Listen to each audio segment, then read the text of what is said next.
Hello and welcome. This is Wabajack, and today I will talk a bit about the Abyss and how to grind in the Abyss and your what to wear, what armor, what loadouts, and it's the Abyss from level 135 and up.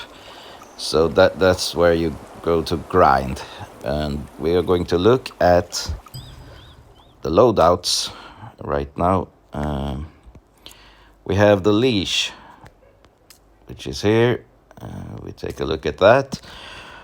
I have Resist Elements, Ward, Absorb, Piercing Strikes, Adrenaline Dodge, Recovery Strikes. I have this sword, which is a Leash Slayer. It's a homemade one. Leash Slayer, fire damage and magicka reduction. So you reduce the magicka of the Leash because they use lots of crazy spells. They use lots of shock, the Leash, so that's why I have 2 shock pieces on, and the Lord's Mail armor, which is good for fighting leashes, actually, because they have a fast health regeneration. And when you have this armor, if you have it, you should wear it against leashes, because poison resist, spell resist, and also this thing with the health is very good against leashes, because they lose 7 health per second and you gain 7 health per second. And also this necklace I have here, now I took it off, back on. We look at that. You have PDOC, and it doesn't have any synergy, this, but I use it on PvE because of the extra healing it has and the maximum power, which is good on PvE as well. Armsman is just a bit of bonus. And what else?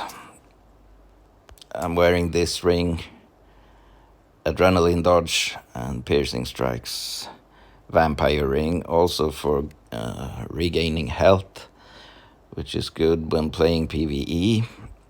It's not good for the arena.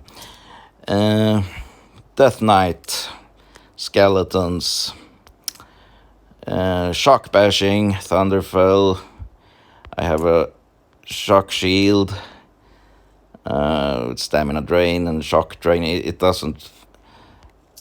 doesn't do much, but it's a good shield, and it's good for bashing. And most important when you play the Death Knight is to have a good staggering bash. There, put this on, and then we have a look. I have it on 7, so you can stagger them and stagger them and stun them, and then hit them. So I think that's it. Also, what I wear for protection here is they don't use any magic, so that's the wrong armor. It should be this armor.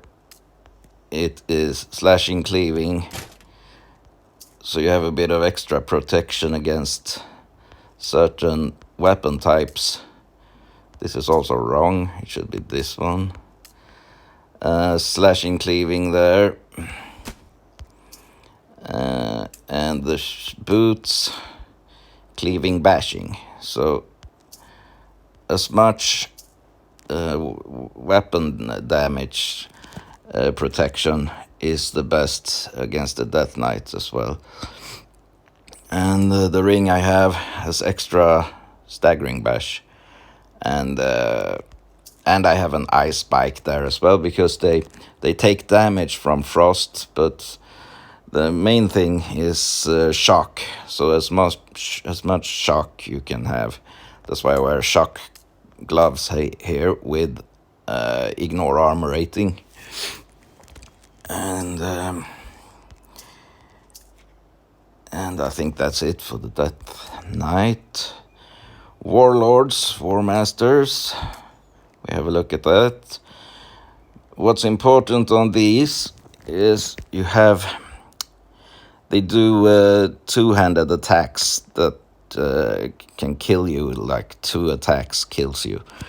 So what you do is use stamina drain on them. So stamina drain swords, stamina drain shield, and the rest turtle armor, as I just showed you on the Death Knight. I call it turtle armor because of the weapon type resistance.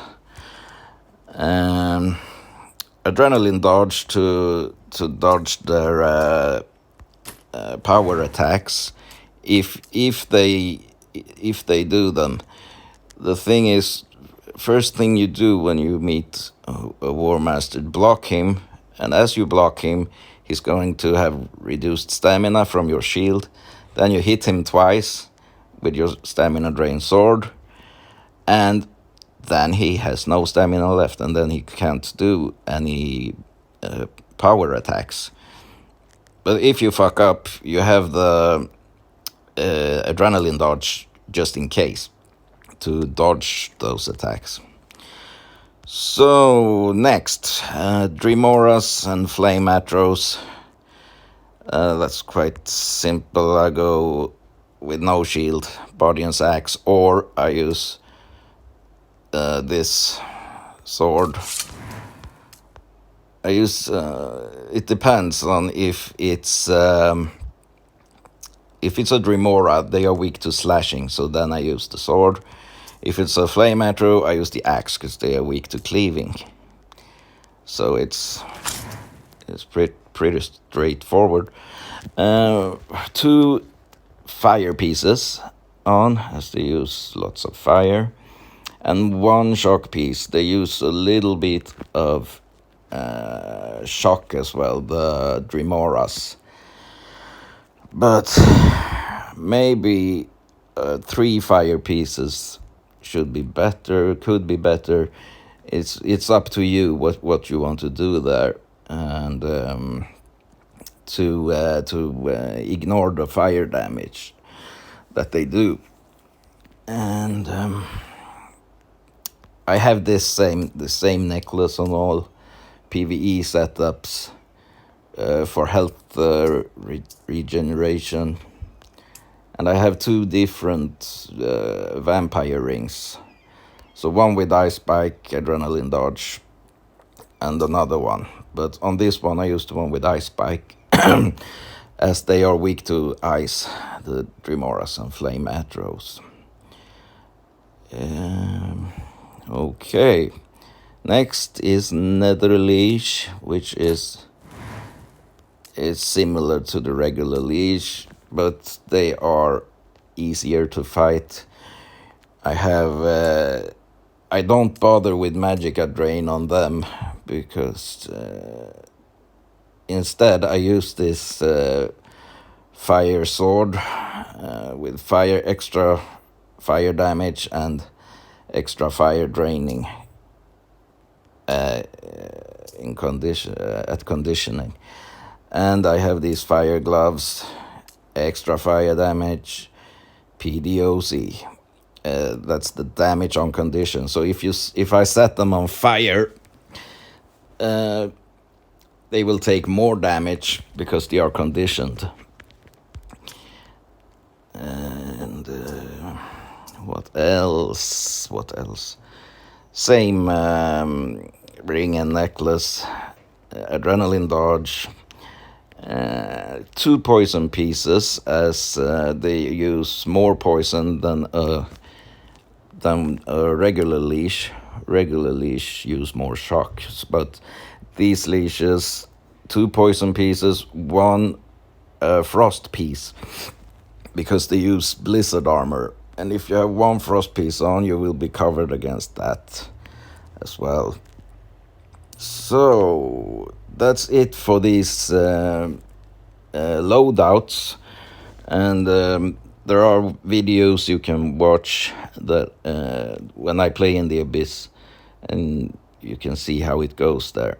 Thank you very much for watching. I hope you learned something and picked up something, and I hope something of this could be helpful for you.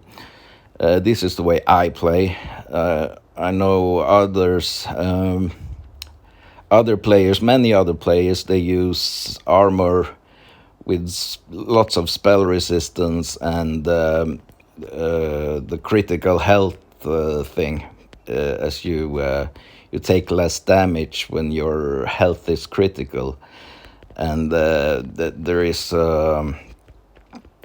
that's another trick. But I don't play like that. I play like this.